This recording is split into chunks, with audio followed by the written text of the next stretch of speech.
Welcome to গোটেড predictions, যেখানে আজকে আমরা রিভিউ করব ইংল্যান্ড ভার্সেস ক্রোয়েশিয়ার ম্যাচ। গোট বাবা অলরেডি টায়ার্ড, উনার আর ভাল লাগতেছে না, এত ইজিলি প্রিডিক্ট করে ফেলতেছে সবগুলো ম্যাচ। বাট আগেই বলিনি উনি এই সেই গোট না, উনি একটু লাজুক টাইপের, তাই এই পাশে ফিরে আসতেছে। বাট আগেই বলিনি উনি কিন্তু খুব নামি দামি, অনেক বড় বড় এজেন্সি ব্যবসার মালিকরা উনার কাছে আসে ব্যবসায়িক ডিসিশন নিবে। বাট এই ওয়ার্ল্ড কাপে উনি ওই সব খ্যাপ বের করে এখন উনার পার্মানেন্ট খ্যাপ হচ্ছে গোটেড প্রিডিকশন করা।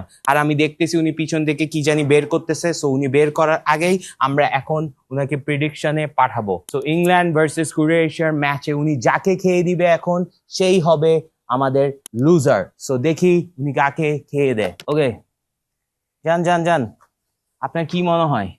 এন্ড উনি ডিসিশন নিছে ক্রোয়েশিয়া কে খেয়ে দেওয়ার, and Croatia will lose today's game.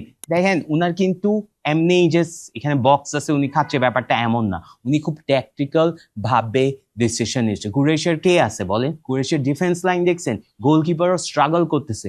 I think উনিও ডিসাইড করছে গোলটা যে this time it's coming home, তাই উনি ইংল্যান্ডকে আগায় রাখতেছে আর ক্রোয়েশিয়াকে খেয়ে দিচ্ছে।